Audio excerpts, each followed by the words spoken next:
Hello guys, welcome to cooking diaries. Hi all, welcome back. പുതിയൊരു വീഡിയോയിലേക്ക് എല്ലാവർക്കും സ്വാഗതം. അപ്പം നമ്മുടെ കഴിഞ്ഞ ഈദ് വീഡിയോ എല്ലാവരും കണ്ടിട്ടുണ്ടെന്ന് വിചാരിക്കുന്നു. അപ്പം അതിൽ പറഞ്ഞ പോലെ തന്നെ നമ്മൾ ഫുഡൊക്കെ കഴിച്ചിട്ട് പിന്നെ മക്കത്തേക്കുള്ള യാത്രയിലാണ്. അപ്പം ത്വായിഫിലേക്കാണ് കേട്ടോ ഇപ്പോൾ പോകുന്നത്. നമുക്ക് ഇവിടുന്ന് പോകുമ്പോൾ മീക്കാത്ത് വരുന്നത് ത്വായിഫിലാണ്. അപ്പോൾ ആ ത്വായിഫിലേക്കുള്ള യാത്രയിലാണ്. അപ്പം അതിനു മുമ്പ് നമ്മുടെ ഈദ് വീഡിയോനെ കുറിച്ചിട്ട് ചെറിയൊരു കാര്യം പറയാനുണ്ട്.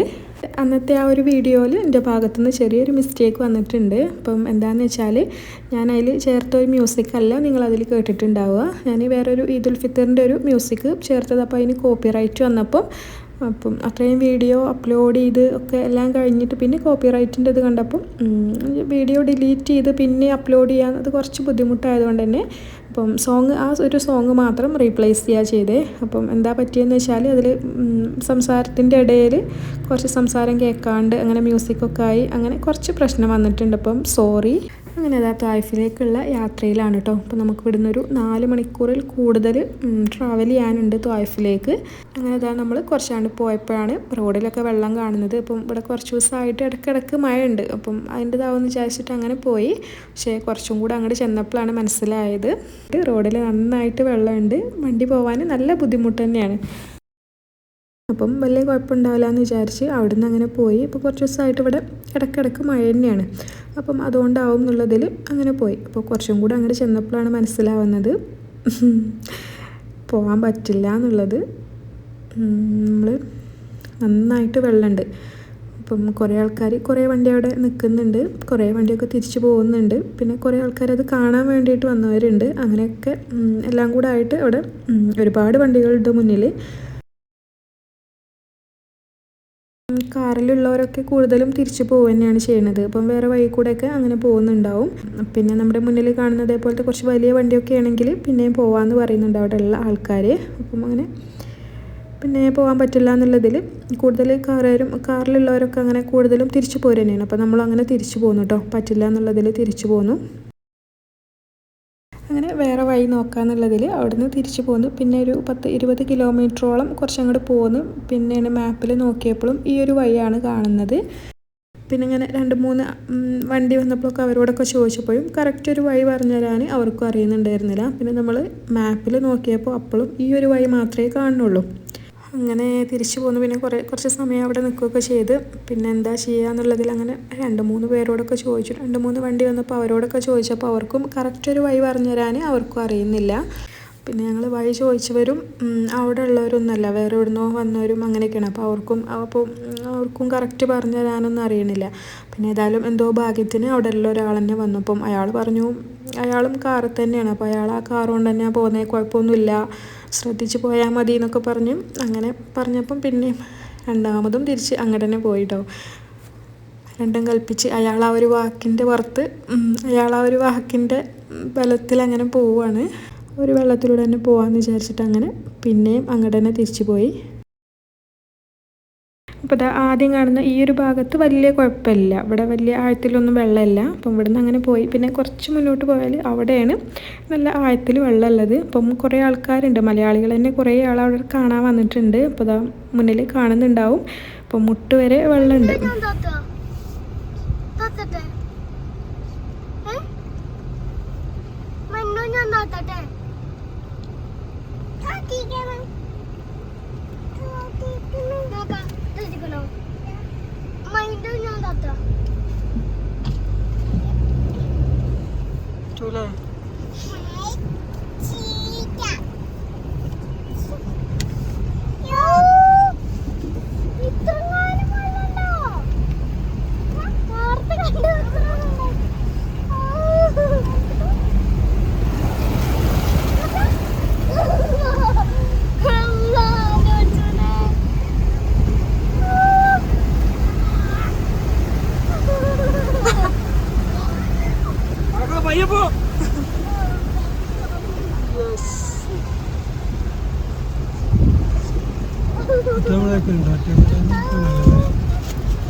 അങ്ങനെ ഇതാ ഒരു വിധത്തിൽ അങ്ങോട്ട് അപ്പുറത്ത് എത്തിയിട്ടുണ്ട്. അപ്പം ഇനിയിപ്പം കുഴപ്പമില്ല കേട്ടോ. അപ്പോൾ ആ ഒരു കുറച്ച് സ്ഥലത്തെ ഇത് മാത്രമേ ഉള്ളൂ, പക്ഷേ കുറച്ച് ആഴത്തിൽ വെള്ളമുണ്ട്. അപ്പോൾ അവിടെ മലയാളികൾ തന്നെ കുറേ ഉണ്ട് കാണാൻ വന്നവർ. അങ്ങനെ ഏതായാലും ആദ്യം തന്നെ ഇങ്ങനെ ചെയ്താൽ മതിയായിരുന്നു. അപ്പം പറ്റൂല എന്നുള്ളതിൽ അങ്ങനെ തിരിച്ചു പോയതുകൊണ്ട് അത്രയും സമയം ലേറ്റായി.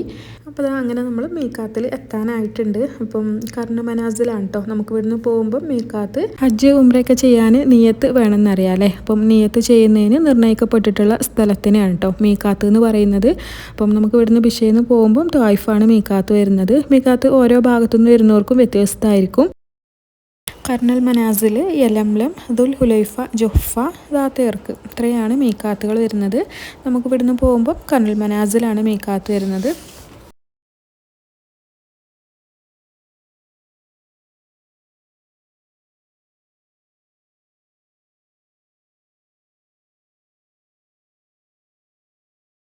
അങ്ങനെ നമ്മൾ മീക്കാത്തിൽ എത്തിയിട്ടുണ്ട്. ഉംറയ്ക്ക് വേണ്ടിയിട്ട് ഇഹ്റാം ചെയ്യേണ്ട സ്ഥലത്തിനെയാണ് കേട്ടോ മീക്കാത്ത് എന്ന് പറയുന്നത്. അപ്പം നമുക്കിവിടെ കർണ മനാസിലാണ് മീക്കാത്ത്. അപ്പോൾ നമ്മൾ അവിടെ എത്തിയിട്ടുണ്ട്. അപ്പോൾ ഇനിയിപ്പോൾ ഇവിടുന്ന് കുളിക്കൊക്കെ ചെയ്ത് ഉംറ വേഷമൊക്കെ ധരിച്ച് 2 റക്അത്ത് സുന്നത്ത് നിസ്കരിക്കൊക്കെ ചെയ്തിട്ട് മക്കയിലേക്കുള്ള യാത്ര തുടങ്ങും. അപ്പോൾ മീക്കാത്ത് നിന്ന് അങ്ങനെ ഇഹ്റാം ചെയ്തിട്ട് നമ്മൾ മക്കയിലേക്കുള്ള യാത്ര തുടർന്നിട്ടുണ്ട്. അപ്പം ഇവിടുന്ന് ഇപ്പോൾ മക്കത്തേക്ക് ഒരു 1 അവർ ട്രാവൽ ചെയ്യാനുണ്ട്. ഇവിടെ മുതൽ മക്ക വരെ നമുക്ക് തൽബിയത്ത് ചെല്ലാം.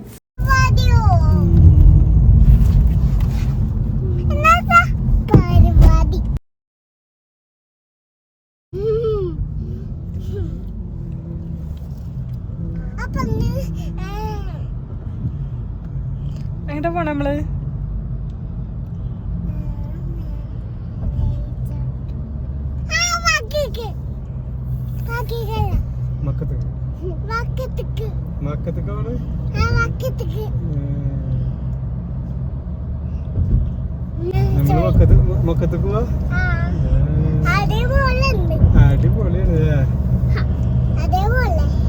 അതേപോലെ ഉണ്ട്.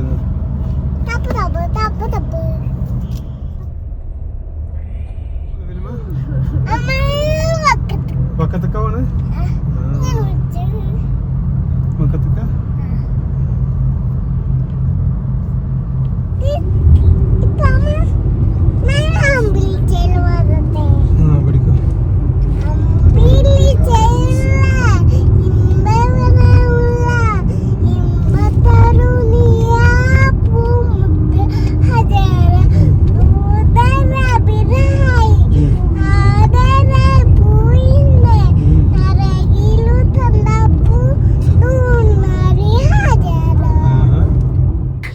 നമ്മൾ ത്വായിഫിൽ എത്തിയിട്ടുണ്ട്. അപ്പം ത്വായിഫ് ചുരമാണ് കേട്ടോ അത്.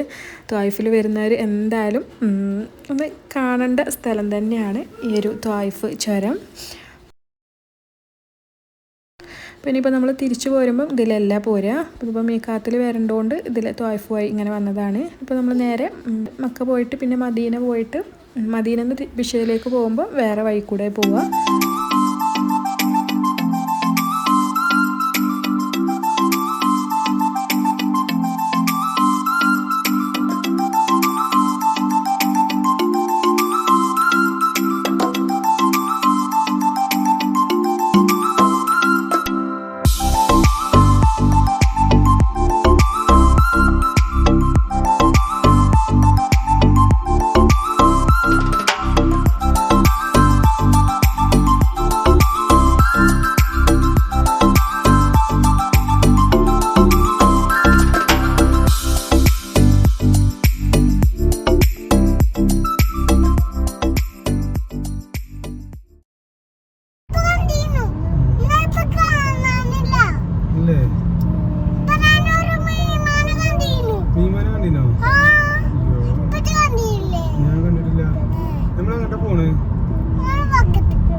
അപ്പോൾ അതാ നമ്മൾ മക്കയിലെത്തിയിട്ടുണ്ട്. അപ്പം ഇവിടുന്ന് അങ്ങോട്ട് മുസ്ലിങ്ങൾക്ക് മാത്രമേ പ്രവേശനമുള്ളൂ കേട്ടോ.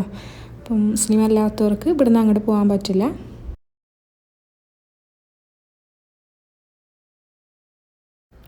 മക്കയിലെത്തിയാൽ ഒരുപാട് ദൂരം തന്നെ നമുക്ക് ക്ലോക്ക് ടവർ കാണാൻ തുടങ്ങും.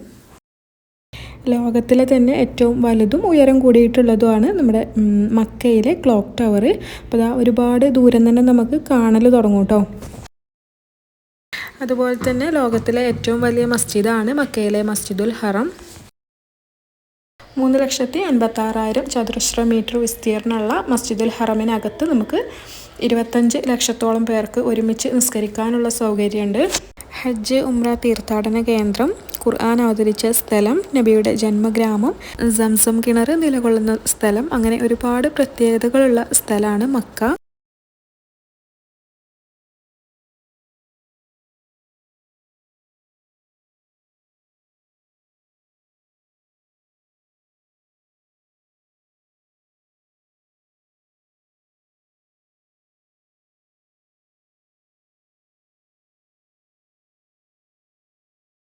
അപ്പോൾ നമ്മൾ ഹറമിലെത്തിയിട്ടുണ്ട്. അപ്പം ഇനിയിപ്പോൾ മുകളിലേക്ക് ചെന്നാൽ നേരെ നമ്മൾ കുറേ ദൂരം നിന്ന് കണ്ടിരുന്നല്ലോ ക്ലോക്ക് ടവർ, നേരെ അതിൻ്റെ താഴ്ഭാഗത്തേക്കാണ് ചെല്ലണത്.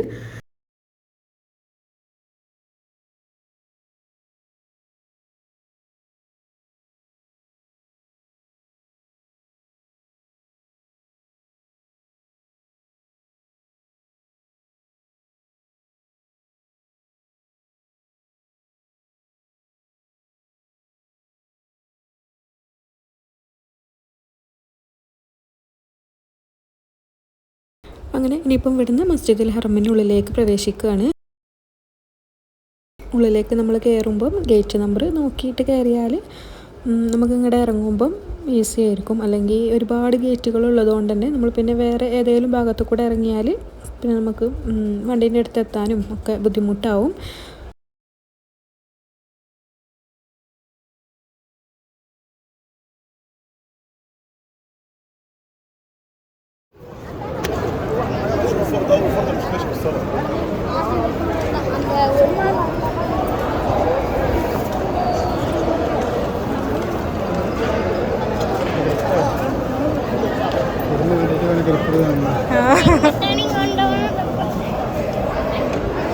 അങ്ങനെ മസ്ജിദുൽ ഹറമിനുള്ളിലൂടെ കഅബൻ്റെ അടുത്തേക്ക് പോവുകയാണ്. ഇപ്പോൾ കഅബക്ക് അടുത്ത് എത്തിയിട്ട് വേണം നമുക്ക് തവാഫ് സ്റ്റാർട്ട് ചെയ്യാൻ.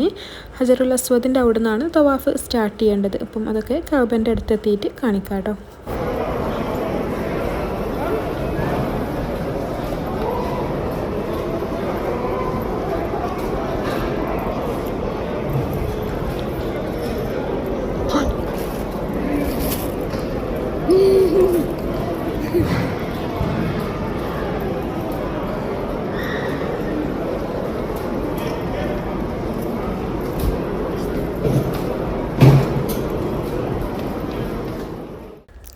അങ്ങനെ ഇതാ കഅബൻ്റെ അടുത്തെത്താനായിട്ടുണ്ട്. അപ്പം നല്ല തിരക്കുണ്ട് കേട്ടോ. അപ്പോൾ ഏത് സമയത്തും ഇവിടെ തിരക്ക് തന്നെയാണ്. പക്ഷെ എന്നാലും നോമ്പിനൊക്കെ നല്ല തിരക്കുള്ളതുകൊണ്ട് കുറച്ച് തിരക്ക് കുറവുണ്ടാകുമെന്ന് വിചാരിച്ചിട്ടുണ്ടായിരുന്നു. പക്ഷേ അങ്ങനെയൊന്നുമില്ല, ഇപ്പോഴും നല്ല തിരക്ക് തന്നെയാണ്.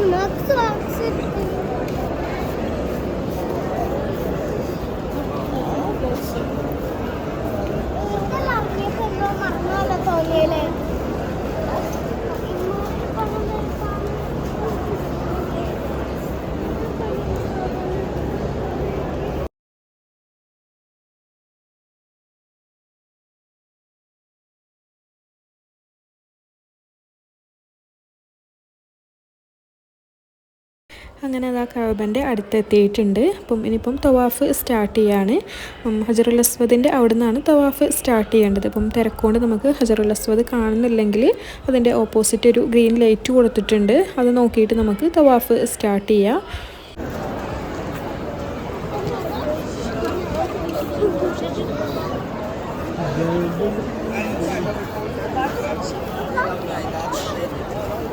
അപ്പോൾ ഇനി തവാഫ് സ്റ്റാർട്ട് ചെയ്യാണ്. അപ്പം നല്ല തിരക്കുള്ളതുകൊണ്ട് തന്നെ കഅബൻ്റെ നന്നായിട്ട് അടുത്ത് പോകാനൊന്നും കഴിയില്ല കേട്ടോ. അപ്പോൾ ഹജറുൽ അസ്വദിൻ്റെ അവിടെ നിന്നാണ് നമ്മൾ തവാഫ് സ്റ്റാർട്ട് ചെയ്യേണ്ടത്. ഹജറുൽ അസ്വദിൻ്റെ നേരെ ഓപ്പോസിറ്റായിട്ടൊരു ഗ്രീൻ കളർ ലൈറ്റ് കൊടുത്തിട്ടുണ്ട്. അപ്പം അത് നോക്കിയിട്ട് നമുക്ക് തവാഫ് സ്റ്റാർട്ട് ചെയ്യാം. അപ്പം അവിടെ മുതൽ തുടങ്ങിയിട്ട് കഅബ ചുറ്റി വന്ന് അവിടെ എത്തുമ്പോൾ ഒന്നാവും. അങ്ങനെ 7 പ്രാവശ്യം കഅബ ചുറ്റുന്നതിനെയാണ് തവാഫ് എന്ന് പറയുന്നത്. അങ്ങനെ തവാഫ് ചെയ്യലൊക്കെ കഴിഞ്ഞിട്ട് പിന്നെ കുറച്ച് സമയം അവിടെ നിന്നിരുന്നു കേട്ടോ. പൊന്നാണെങ്കിലും നന്നായിട്ട് ക്ഷീണിച്ചിട്ടുണ്ടായിരുന്നു. ഫിലുവിനെ പിന്നെ എടുക്കുന്നതുകൊണ്ട് വലിയ കുഴപ്പമില്ല. അങ്ങനെ കുറച്ച് സമയം അവിടെ റെസ്റ്റ് എടുത്തിട്ട് പിന്നെ സഴി ചെയ്യാൻ വേണ്ടിയിട്ട് സഫ മർവൻ്റെ അവിടേക്ക് പോവുകയാണ്. അപ്പം സഴി എന്ന് പറഞ്ഞാൽ സഫ മർവ പർവ്വതങ്ങൾക്കിടയിലൂടെയുള്ള നടത്തത്തിനെയാണ് സഴി എന്ന് പറയുന്നത്.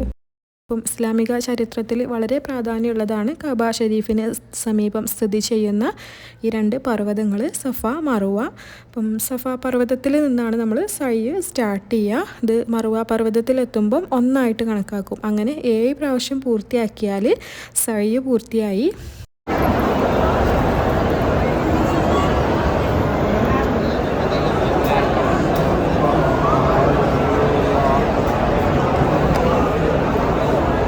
നടക്കി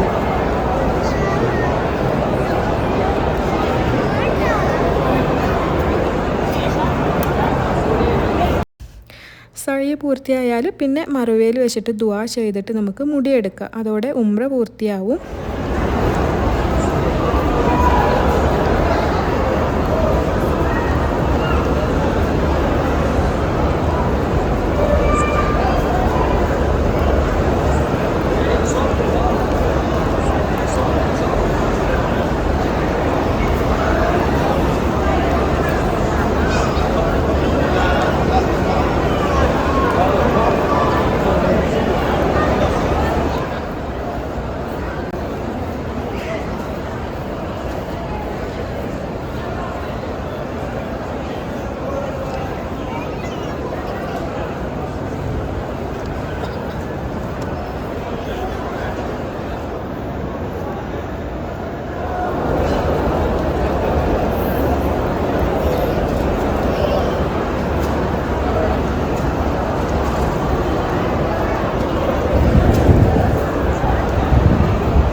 സഴിയൊക്കെ പൂർത്തിയാക്കി പിന്നെ മുടി മുറിക്കലൊക്കെ കഴിഞ്ഞിട്ട് പിന്നെ നമ്മൾ അവിടെ സംസം വെള്ളം ഉണ്ട് കേട്ടോ കുടിക്കാൻ. അത് നമുക്ക് വേണ്ട പോലെ കുടിക്കുകയും ചെയ്യാൻ വീട്ടിൽ കൊണ്ടുവരികയൊക്കെ ചെയ്യണമെങ്കിൽ അങ്ങനെ ബോട്ടിലൊക്കെ നിറച്ചിട്ടൊക്കെ കൊണ്ടുവരികയൊക്കെ ചെയ്യാം.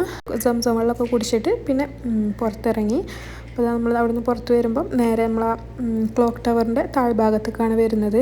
അപ്പോൾ ആ പൊന്നുവാണേലും പൊന്നൊക്കെ ഫുള്ള് തവാഫും സഴിയൊക്കെ ഒറ്റയ്ക്ക് നടന്നുകൊണ്ട് തന്നെ നടന്ന് ക്ഷീണിച്ചിട്ടുണ്ട്. അപ്പം ഒരു ഭാഗത്തിരിക്കുകയാണ്. അങ്ങനെ പിന്നെ ഉംറയൊക്കെ കഴിഞ്ഞിട്ട് പിന്നെ നമ്മളിവിടെ ഉമ്മാൻ്റെ ഒരു അനിയത്തി ഉണ്ട്. അപ്പം ഓരോ വീട്ടിലാണ് കേട്ടോ പോയിരുന്നത്. അപ്പോൾ അവിടെ പോയി പിന്നെ ഫുഡൊക്കെ കഴിച്ചിട്ട് 2 ദിവസം അവിടെ നിന്നു. ഇത് പെരുന്നാളിൻ്റെ അന്നാണ്. പിന്നെ 2ാം പെരുന്നാളിന് നമ്മൾ ജിദ്ദയിൽ കുറച്ച് അക്വേറിയം പിന്നെ അവിടെ കോർണിഷിലൊക്കെ പോയ അതിൻ്റെ വീഡിയോ ഒക്കെ ആയിട്ട് അടുത്തൊരു വീഡിയോ ചെയ്യാം കേട്ടോ.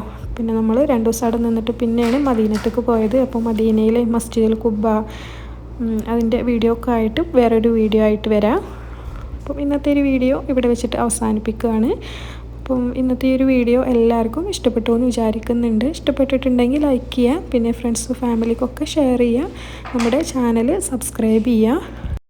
അപ്പം ഏതൊരാളുടെയും ഏറ്റവും വലിയൊരു ആഗ്രഹമാവില്ലേ മക്ക മദീന ഒക്കെ കാണുക എന്നുള്ളതും ഉംറ ചെയ്യുക എന്നുള്ളതൊക്കെ. അപ്പോൾ എല്ലാവർക്കും അതിനൊക്കെ ഭാഗ്യം കിട്ടട്ടെ എന്ന് ദുആ ചെയ്തുകൊണ്ട് തന്നെ ഇന്നത്തെ ഒരു വീഡിയോ അവസാനിപ്പിക്കുകയാണ്. Thank you.